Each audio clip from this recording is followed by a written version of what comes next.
ശംഖുവിനെ തേടിയുള്ള യാത്ര അത് തൊട്ട് ഈ സമയം വരെ അത് വല്ലാത്ത മനസ്സിൽ വലിയ കുളിരി തോരുന്ന ഒരു അനുഭവമാണ്. കാരണം അവിടെ എത്തുമ്പോൾ നിഷ്കളങ്കനായ ഒരു 3 വയസ്സുകാരന്റെ ചോദ്യം അത് ഒരു ബിരിയാണിയും പൊരിച്ച കോഴിയും അത് വേണമെന്നുള്ളതാണ്. അവൻ എപ്പോഴോ കഴിച്ച ഒരു ഓർമ്മയാണ്. ആ ഓർമ്മയിൽ നിന്ന് അവനതിന്റെ സ്വാദ് മനസ്സിലിങ്ങനെ കൊണ്ടു നടക്കുന്നു. അത് തന്റെ കൂട്ടുകാർക്കും കൂടി വേണം എന്നുള്ള ആവശ്യമാണ് ശംഖു മുന്നോട്ട് വെച്ചത്. ഒടുവിൽ 24-ലൂടെ അത് 10 ലക്ഷം പേർ കണ്ടു. അതിലൊരു ആളായി മന്ത്രി വീണ ജോർജും മാറുന്നു. ആ വിഷയത്തിൽ ഇന്ന് മന്ത്രിയുടെ ഭാഗത്തുനിന്ന് പ്രതികരണം ഉണ്ടാകുന്നു. അംഗനവാടികളിൽ ഈ ഭക്ഷണ മെനു പരിഷ്കരിക്കുന്ന കാര്യത്തിൽ തീരുമാനമെടുക്കും എന്ന കാര്യമാണ് മന്ത്രി വീണ ജോർജ് വ്യക്തമാക്കിയത്. ഇതിന് പിന്നാലെയാണ് ഈ വിഷയത്തിൽ മന്ത്രി ഇക്കാര്യത്തിൽ ശംഖുവിന്റെ അഭിപ്രായത്തോട് യോജിക്കുന്നു എന്ന കാര്യം നമ്മൾ നമ്മുടെ പ്രാദേശിക ലേഖൻ മുഖേന അറിയിച്ചത്. ആ അറിയിച്ച ഘട്ടത്തിൽ ശംഖുവിന്റെ വാക്കുകളാണ് ഇപ്പോൾ നമ്മൾ കേട്ടത്. വളരെ സന്തോഷം, നമുക്കും അതുപോലെ തന്നെ മന്ത്രിക്കും 1000 നന്ദി ശംഖു പറയുന്നുണ്ട്.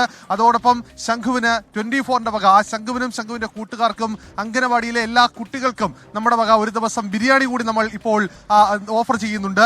കാരണം നേരത്തെ തന്നെ നമ്മൾ തീരുമാനിച്ചതാണ്. എന്തായാലും ആ കുട്ടികളുടെ ആവശ്യം ഒരു നേരമെങ്കിൽ ബിരിയാണി, അത് ആഴ്ചയിൽ ഒരു ദിവസമെങ്കിലും ബിരിയാണി വരണം. അരുൺ ഒരു പ്രേക്ഷകൻ ചോദിക്കുന്നുണ്ടായിരുന്നേ, അരുണിനെ ഈ റിപ്പോർട്ട് ചെയ്യാൻ പോയപ്പോഴെങ്കിലും ശംഖുവിന് ഒരു ബിരിയാണി മേടിച്ച് കൊടുത്തുവിടായിരുന്നു. അരുൺ മേടിച്ച് കൊടുത്തിരുന്നു. എന്റെ ഒരു സംശയം ചോദിക്കാണ് കേട്ടോ.